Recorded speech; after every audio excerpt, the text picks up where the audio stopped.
Hi, welcome to our mini-series focused on different aspects of leadership. This mini-series is designed to be short, sharp and thought-provoking. So let's jump into this episode. Hi, Nick. Today, what we're going to be talking about is motivating a workforce when the mood is low and what that looks like to you. That's a brilliant topic. Great question and close to my heart.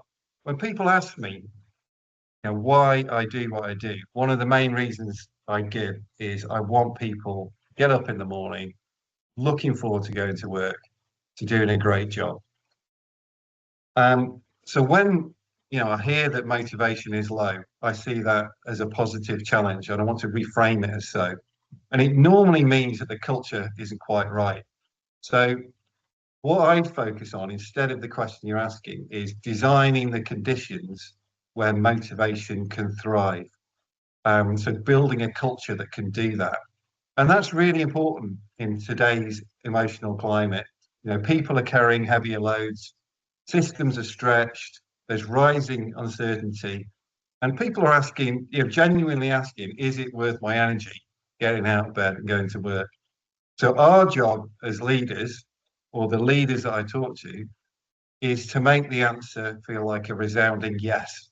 Okay, so the first question, how can a leader encourage the workforce to be more productive? I suppose building on that idea of it's about designing the conditions for motivation to thrive, we have a template from all the work we've done over the years, which we call the Impact Culture Template, which has 5 different threads. And we would focus on those with the leader to really think about how we create that thriving culture.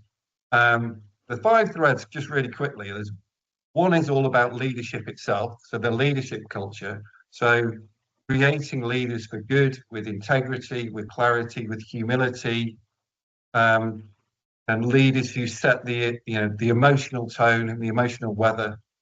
The second one is about the people culture itself. So people feel engaged, supported, it's inclusive. There's really clear expectations. Performance is rewarded properly. So it's not soft, it's just fair, it's adult, transparent.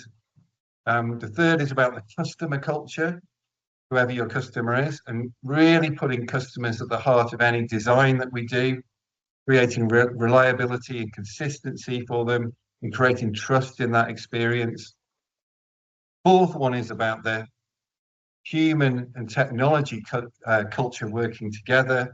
So that's how can people and tech work in harmony? This is particularly important and the way the world is evolving at the moment. So how can we get tech to reduce friction, not add extra load? And how can we create systems that free up energy in our people? And the last one is about really important innovation culture.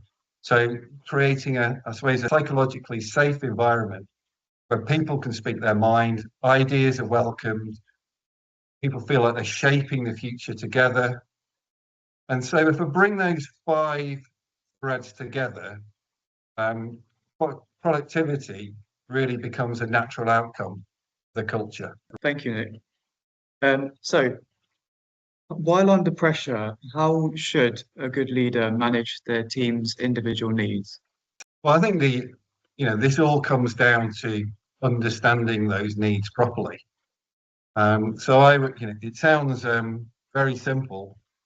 This is all about listening, listening and understanding. And I would think about listening on 3 different levels. So one is that listening for understanding. So what are people actually saying, and what are they telling you that's getting in their way for them to do a really great job every day? I suppose another more sophisticated layer around that is the second layer, which is listening to the whole person. So really observing behavior, energy levels, seeing what people are not saying, and looking for those signals beneath the surface. That really does influence how they're behaving. And then the third one is kind of the wraparound. So what's the wider context we can listen to, the world context? So it might be what else is happening in the organization, what else is happening in the world that might be affecting them. So I feel that when leaders tune into all these three levels, they can engage more positively because it's on a real level of understanding. They can respond with clarity, they can respond with empathy, and they can shape the environments where people feel seen and supported. Thank you very much for that. And so lastly, how should leaders manage conflict in the workplace? I suppose this is an interesting one because my belief is that getting feedback is always a positive thing.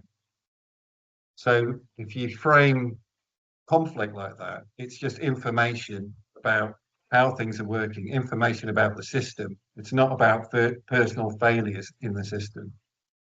And it often stems from things like uncertainty, misalignment of expectations, unmet needs. So it really links to your last question. So if you can understand all of those, you'll be able to answer some of those.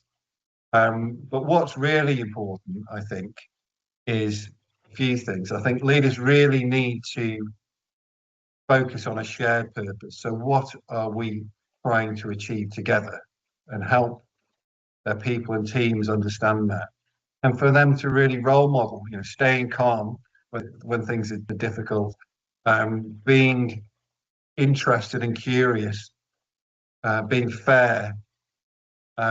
So a bit like in customer experience, when conflicts happen, if you can dig into it, sort it in a really great way, it kind of strengthens trust.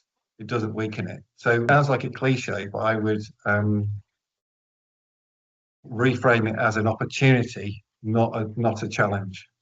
I suppose a closing thought for you, I just mentioned about customer experience. I think when we're talking about designing those conditions and designing that culture, I would try and make that internal culture mirror what I think a great customer experience looks like. So for me, that's on three levels. It's about reliability. So we do what we say consistently. It's about creating a great lasting impression so people really like where they work, they enjoy working together, they trust their manager, all of those fundamentals. But also there's a much bigger picture. So what good are we doing in the world? How can the work that you do feel meaningful? And that all comes back in a circle to what I said at the beginning. Thank you very much, Nick. Thank you for listening to this episode in our Leader Line podcast mini-series. To hear more, please check out our website or find us on LinkedIn. Thank you.